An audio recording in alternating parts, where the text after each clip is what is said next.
Gengkapak tetap butuh satu XP lane bukan XP lane, roamer yang bakalan jadi frontliner banget. Karena oke, memang udah ada Matilda yang kita bisa bilang dia adalah roamer. Cuman ingat, Matilda ini nggak bakalan bisa terlalu tebal di depan sana. Nggak bakalan bisa buying time selama seperti roamer yang beneran roamer. Ya. Dan kalau misalkan dipikirkan baik-baik, sebenarnya kalau misalkan ngambil ke arah roamer juga Gengkapak agak salah dikit. Karena posisinya berarti burst damage-nya dia cuman ada di tangan seorang Beatrix saja. Julian di arah early game-nya nggak bakal bisa terlalu powerful karena ingat, sebelum level 3 Julian bener-bener weak banget. Yes, Parah. lebih ke arah utility juga ya kalau kita bahas tentang Matilda ini. Dan juga Julian yang barusan dibahas, ini masih merupakan pertanyaan nih. Apakah Juliannya bakal digunakan sebagai mid laner atau jungler dengan last pick GPX? Tapi kalau kita lihat dari EVOS Icon, mereka sudah mengamankan Pakito yang bakal melawan Esmeralda harusnya di XP lane. Dan juga Cloud yang akan berlawanan Beatrix. Jadi sesuai dengan prediksi kita ya, Cloud Beatrix matchup ini bakal menjadi highlight juga sih sebenarnya ya dari Brans dan juga Watt. Tapi itu dia, Julian mid, Lancelot yang diamankan oleh seorang Ray. Jadi masih mereka menggunakan hero-hero comfort ya. Walaupun Lancelot ini yang kita udah agak jarang lihat di dalam meta, masih menjadi pilihan sebagai comfort orang Ray. Ini Gengkapak jujur agak tipis banget dari segi durability-nya. Dia banget. Mereka cuma punya Esmeralda doang yang bisa benar-benar menjadi sponsor damage untuk teman-teman dari Gengkapak. Matilda masih bisa, tapi ingat bahwa Matilda ini adalah hero yang dibutuhkan untuk hidup ke depan sana. Esmeralda tumbang ruginya nggak terlalu besar, tapi kalau Matilda tumbang kagak ada jemputan yang bisa menjemput teman-teman dari Gengkapak yang lainnya. Sementara dari EVOS, permainan mereka ini benar-benar terkonsentrasi di dalam teamfight yang besar-besaran karena area of effect mereka sangatlah besar dari segi area of effect-nya. Sementara itu, kalau misalkan kita tambahkan lagi dengan ada satu Cho ini memang mungkin berbeda dibandingkan dengan teman-teman yang lainnya yang dimana kebanyakan area of effect. Tapi gunanya Cho di game kali ini dari matanya Joji bakalan jadi penting banget untuk bisa menculik entah itu dari Lancelot ataupun Beatrix dari teman-teman Gengkapak. Yes, ini adalah pertarungan top klasemen dari MDL Indonesia season yang ke-6. Jadi yang lagi nonton di kolom komentar tancapin jempolnya dan kasih hashtagnya apakah EVOS atau GPX anti pecah dan ramein, tunjukin support kalian untuk kedua tim ini karena inilah dia The Blue Derby. Oke, tapi kalau kita lihat dari langsung emblemnya udah beda banget dengan match 1 sampai 3 ya. Udah 2 emblem sawi yang dipilih oleh Ray dan juga Sutsujin untuk mendapatkan clear lebih besar, lebih banyak dan juga untuk mendapatkan rotasi lebih cepat otomatis. Iya, bahkan dari Andonya aja udah menggunakan ke arah Magic Worship ya di game kali ini. Dan juga dari segi marksman-nya, dari tadi kita kebanyakan ngeliatnya Weakness Finder. Sekarang lebih ke arah Weapon Mastery. Tapi EVOS Icon tengok dengan 3 orang yang memakai sprint, mereka mau mobilitas yang sangat tinggi juga. Bermain agresif pun bisa dengan mudah EVOS Icon lakukan. Mau set up, Dreams muncul, lalu di belakangnya bisa dengan mudah untuk melakukan respon ataupun follow up.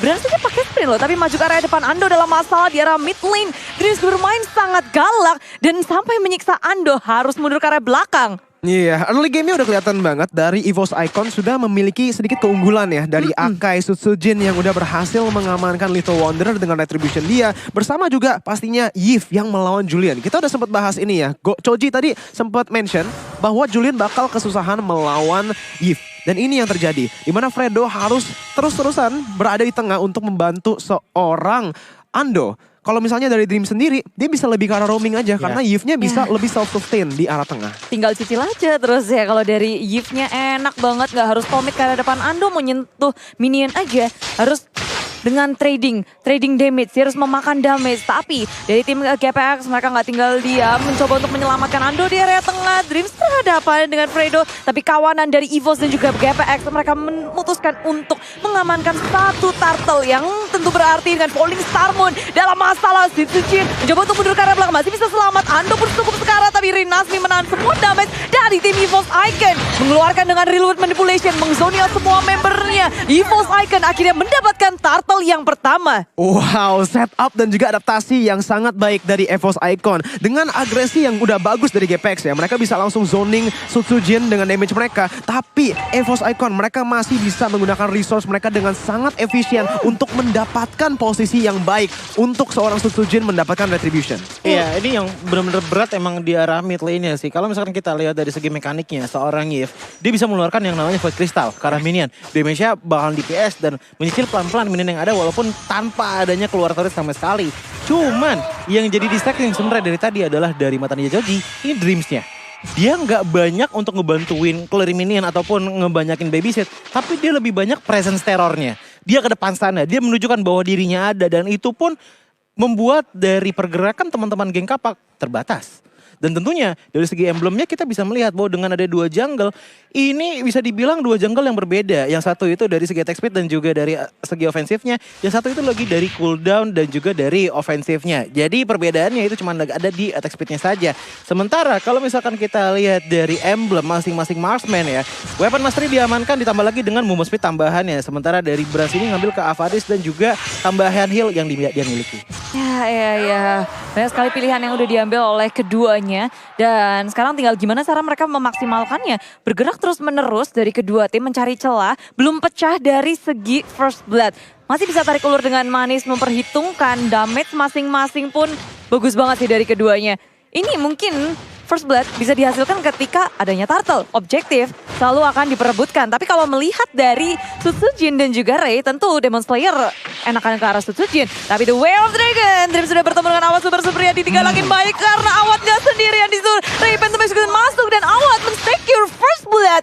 GPX berhasil mendapatkan Dreams. Bahkan di arah bawah pun kalau kita lihat Brans juga terpaksa untuk mundur dari seorang Ando yang berhasil mendapatkan enhance chain kepada dia. Dan sprintnya juga sudah digunakan. Dengan ini GPX memiliki posisi yang lebih baik untuk turtle kedua. Di mana EVOS Icon dengan Sutsujin dan Psychots yang sudah rotasi ke arah bawah. Mereka akan mencoba untuk mendapatkan posisi lagi dan lagi. Tapi lihat di sini Circle Eagle ke arah belakangnya. Fredo terpaksa menggunakan flicker. Dreams pun maju menggunakan Jikundo dan Knockout Strike menuju ke arah 2 orang. Masih ada Fredo yang bisa kabur. Tapi lihat Way of Dragon yang membawa mereka balik. Enhance chain ke arah 4 orang. Tapi Ando nggak bisa kemana-mana. Akan ditumbangkan oleh seorang Cloudkun. Dan EVOS Icon lagi dan lagi berhasil untuk mendapatkan posisinya balik.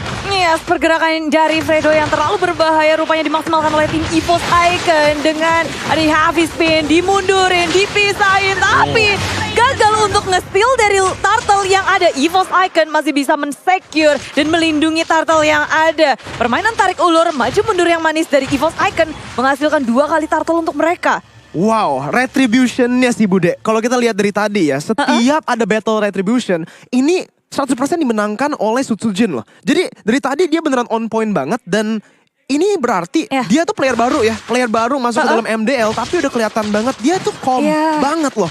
Sampai bahkan di engage sama musuhnya udah sekarat, dia masih bisa mendapatkan retribution yang tipis. Ya, Demon Slayer dan Akai. Ini Akai yang dipakai, dia bisa ngezoning ke semua juga. Tapi blasting duet di area bottom lane. Fredo seorang diri gagal untuk menyelamatkan dirinya. Awas Super Supriya di sisi lain masih bisa selamat setup dari EVOS dengan adanya Dreams. Dan juga Brans combo maut yang ada di area bottom lane tak bisa untuk dihindari lagi. Satu The Way of Dragon di follow up dengan damage siapapun yang ada. Tentu itu bakal inisiasi yang mudah untuk ditangkap siapapun. Iya, dan di arah bawah pun udah ada gank. Real World Manipulation sudah digunakan untuk melakukan zoning terhadap Watt dan Brans. Berhasil mendapatkan tarot pertama di dalam game ini. Tarot bawah akan pecah.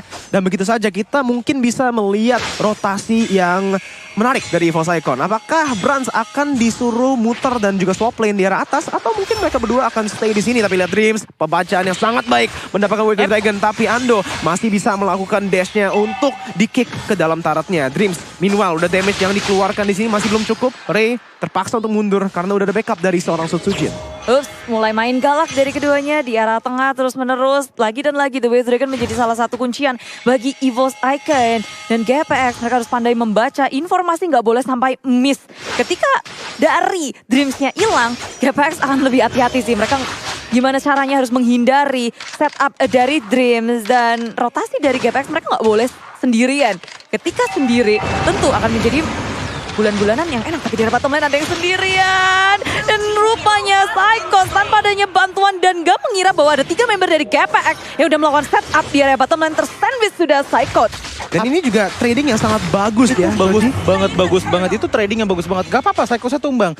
Di belakang udah di backup sama Yev. Dan menahan di arah bottom lane, turretnya BSP tetap tetap ada gitu loh. Kalau misalkan kita lihat dari geng Kapak, mereka udah kehilangan satu turret. Dan bahkan dengan komposisi sekarang 3 turtle sudah hilang. Jadi dari segi ekonomi dan juga dari segi objektif, EVOS ini lagi megang banget. Apalagi dengan presence Terosa Dream yang membuat geng Kapak tuh kayak mikir 2 kali untuk bisa melakukan offensive side-nya. Kalau misalkan mereka maju, bakal ada tendangan flicker yang terjadi dan satu orang bakal tertangkap. Ya, dari segi EXP pun kita bisa ngeliat farmingan dari core milik EVOS Icon. Begitu enaknya, levelnya, semua core mereka di atas dari tim GPX. Tapi belum berhenti di situ saja dari tim EVOS Icon. Mereka terus bergerak ke semua laningnya. Dikasih pressure, dikasih presence. Dan nggak ngebiarin GPX untuk bergerak. Tuh, lagi dan lagi Dreams sudah muncul. Siapa yang berani buat deket-deket Dreams? Dan ini juga menarik banget swap play-nya, tapi Sujin udah maju ke arah depannya, masih belum bisa mendapatkan heavy spin. Enhanced chain pun tidak kena kepada siapa-siapa, tapi Circling Eagle bakal langsung digunakan oleh Fredo untuk melakukan disengage. Meanwhile Sujin maju ke depan, masih memiliki heavy spin dan langsung di-time begitu saja untuk mendapatkan Ray. Tapi Ray dengan Puncture dan juga Phantom Execution-nya masih bisa kabur dari situasi itu. Ya, agak sedikit sulit untuk menangkap di arah tengah-tengah yang nggak ada tembok, nggak ada apapun. Dan Ray dengan sigapnya, dengan cepatnya dia keluar dari area heavy spin yang dikeluarkan. Dan kalau misalkan kita lihat dari itemnya, memang dari Beatrix-nya udah memiliki Blade of Despair. Damage-nya udah besar banget, cuman harus diingat bahwa Golden Staff dan juga Demon Hunter Sword sudah dimiliki oleh seorang Cloud. Jadi secara teori, walaupun Blade of Despair sudah ada, damage-nya Cloud ini lebih besar dibandingkan dengan Beatrix. Ya, tapi gerak terus-menerus dari tim EVOS Icon itu cuma kayak jadi distraction untuk GPX. Mereka selalu kehilangan momen untuk melakukan defense di arah turret mereka. Tier kedua tanpa adanya defense, tanpa adanya kontes apapun atau pertukaran apapun dari tim GPX. Kayak gratis aja untuk tim EVOS Icon. Bener sih, dari tadi itu EVOS Icon walaupun junglernya aja udah sekarat ya, mereka berhasil selalu untuk mendapatkan pressure-nya kembali. Itu selalu dengan setup-nya sebenarnya ya, dengan mereka memiliki wave control. Dari tadi kita lihat, ini ada hal menarik kalau dari EVOS Icon. Lane swap, tapi kita lihat dulu di sini karena Dream sudah mencoba untuk membuka mapnya. Langsung ke belakang dan Wind Dragon bersama juga dengan Flicker akan digunakan untuk membawa Ando balik ke dalam timnya. Cloudkun yang mengamankan kill. Dan begitu saja, ini situasi 4 lawan 5 untuk GPX. Yes, di mana GPX mereka udah kehilangan Ando terlebih dahulu. 4 membernya berusaha untuk stay di arah mid turret. Nggak mau kasih gratis karena mereka kapok. Udah banyak banget turret yang harus hilang. Berusaha untuk mendapatkan purple-nya. Lalu ada Lord yang sudah hadir, menarik perhatian dari kedua tim. Tapi Ray bertemu dengan Psychos, nyaris saja menjadi bulan-bulanan, tapi Psychos mencoba untuk kembali, berusaha untuk ditangkap. EVOS Icon sigap untuk melakukan backup, maju ke depan. Dreams memisahkan pemain dari GPX, berusaha untuk mendapatkan setup yang perfect. Rinasmi menghilangkan di area lini belakang. Brands Blessing Duet berhasil untuk dihindari. Awat super sudah di dalam bahaya. Awat pun hilang. Damage dealer terus besar, berusaha untuk membuka dengan reload manipulation di area sampai sana. Si Sujin setup yang perfect sekali di area yang sangat sempit, membuat pemain EVOS Icon berhasil mendapatkan Lord yang mana GPX udah nggak bisa deket sama sekali. Udah dimundurin, udah di lock. Wow, team fight-nya. Itu team fight-nya teman-teman dari EVOS Icon ya. Shot call ini benar-benar bagus banget. Walaupun kita bisa melihat banyak sekali yang udah sekarat tadi, semuanya masih bisa survive karena informasi yang masuk itu sangatlah padat dari EVOS Icon. Bahkan Brands-nya aja, 1 hit lagi tumbang, masih bisa pulang. Kalkulasinya loh dari Masih seorang bisa Brands pulang. ini. Iya, parah ya. Wah gila, itu dimana dia sampai dive ya ke arah belakang melawan Watt yang memiliki flicker tadi. Tapi dia tahu banget dengan Widow Nature dia, dengan sprint, dia memiliki range, memiliki damage-nya, dan juga memiliki sustainability untuk mengambil damage yang dikeluarkan oleh GPX. Bahkan yang tadi Choji bilang, 1 darah. Itu kalkulasinya nggak main-main loh. 1 hit lagi terakhir tadi. Wow, masih sangat tajam tapi belum berhenti di situ selama menangkan war yang mini. Mereka masih menambahkan pundi-pundi gold dengan menculik Fredo Cute yang emang off position sedikit. Dipanis habis-habisan oleh EVOS Icon di saat Lord sudah dihabisi oleh tim GPX. Tapi turret pun tinggal tersisa tier kedua di arah tengah. Selainnya tersisa base saja. Iya, ini perbedaan dengan network di angka 5.000 ya, di bawah menit 12 ini bukanlah hal yang baik sama sekali untuk teman-teman dari geng Kapak. Bahkan bisa dibilang bahwa EVOS Icon udah menempatkan posisinya di posisi yang enak. Jungle udah diinvasi, teman-teman dari geng Kapak nggak bisa kemana-mana lagi selain berlindung di dalam base turret. Bahkan ingat, Ray menggunakan Lancelot yang dimana kita tahu late game-nya bakalan jadi fall off banget, apalagi ditambah dengan adanya beberapa item defensif yang memang bisa mendinai damage tersebut. Steel Leg Plate dipegang sama seorang Pakito, ada Dreadnought Armor juga di tangan seorang Cho, bahkan dari seorang Cloud-nya udah ngambil ke arah Wind of Nature. Jadi pokingan damage ataupun bisa dibilang puncture atau Phantom Execution yang dilakukan oleh Lancelot, semuanya secara teori masih bisa didinai oleh teman-teman dari EVOS Icon.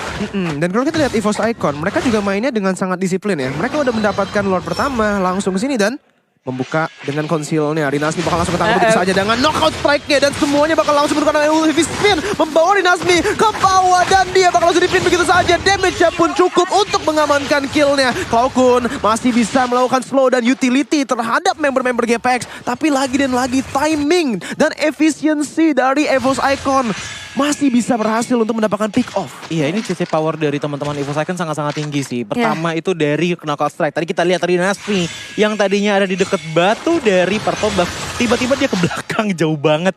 Dan itu benar-benar ngeganggu banget. Apa ya bisa dibilang kebebasan pergerakan dari teman-teman geng Kapak. Kalau misalkan ada yang ngikut, mereka bakal ngikut ketarik juga. Tapi kalau nggak diikutin, mereka harus mengikhlaskan temannya sendiri. Ya, mereka punya 3 lockdown. Ada Iya. Akai, ada Cho, ada dari Psychots juga ya. Jadi 3 player dari EVOS Icon bisa untuk ngelakuin setup. Dan sedangkan tim GPX, mereka benar-benar harus bisa pandai cerdik-cerdik untuk nge-trigger skill-skill yang dimiliki oleh EVOS Icon. Lihat Dreams-nya di sini ketangkep Bude. Oh, sendirian aja. 5 meter dari GPX nggak mau ngelepasin Dreams. Dreams sudah hilang. Tapi dari tim EVOS Icon, mereka memaksimalkan itu untuk ngedapetin Lord yang ada. Dan ketika Lord muncul, Dreams sudah bisa join fight. Iya, playnya itu distraction ya. Kayak yang kita juga tadi sempat lihat di match 3 di mana DNS berhasil melakukan ini. Tapi berhasil lagi dan lagi damage-nya. Berhasil meltdown seorang tank. Fredo terpaksa untuk mundur dan dengan satu blazing duet. Dia berhasil untuk memukul mundur 3 orang, Choji. Iya, ini menit 12 dan dengan pengorbanan dari Dreams ini adalah pengorbanan yang benar-benar baik sekali untuk teman-teman dari EVOS Icon. Mereka tahu komposisinya bahwa ada sesuatu yang harus direlakan untuk mendapatkan sesuatu yang lebih baik lagi. Seperti sekarang gitu loh. Mereka tahu nggak apa-apa Dreams itu main aja. Karena emang dari tadi permainannya Dreams itu bukan untuk fokus bikin momentum. Tapi untuk bikin fokusnya GPX kemana-mana. Betul. Selalu dipecah terus yang pada akhirnya geng Kapak juga bingung fokusnya harus kemana nih. Kalau nggak di heavy spin atau kalau nggak ditendang. Oh itu tengok, lihat Dreams sudah mencari Awas Super Supriyadi. Tapi nyatanya gagal untuk melakukan setup. Nggak ada The Way of Dragon. Tapi Rinasmi maju ke depan untuk membersihkan clearing minion. Mencoba untuk dibuka semuanya. Berusaha untuk bertahan. GPX base-nya diporak-porandakan oleh tim EVOS Icon. Berusaha untuk bertahan. Tapi Ando tak bisa untuk menahan lebih lama lagi. Tersisa Rai dan juga Awas Super Supriyadi. Tapi base sudah hancur di tangan EVOS Icon dengan sangat cepat. Dominasi di game nomor 1 untuk EVOS Icon melawan GPX Blue Derby. 15 menit untuk game yang pertama dan dari awal sampai akhir bisa dibilang ya pergerakan dari EVOS Icon ini perfect loh. Perfect, efisien banget. Nggak usah panjang lebar dari mata Ninja Choji, Dreams MVP. Udah. Ya. Menurut pertanyaan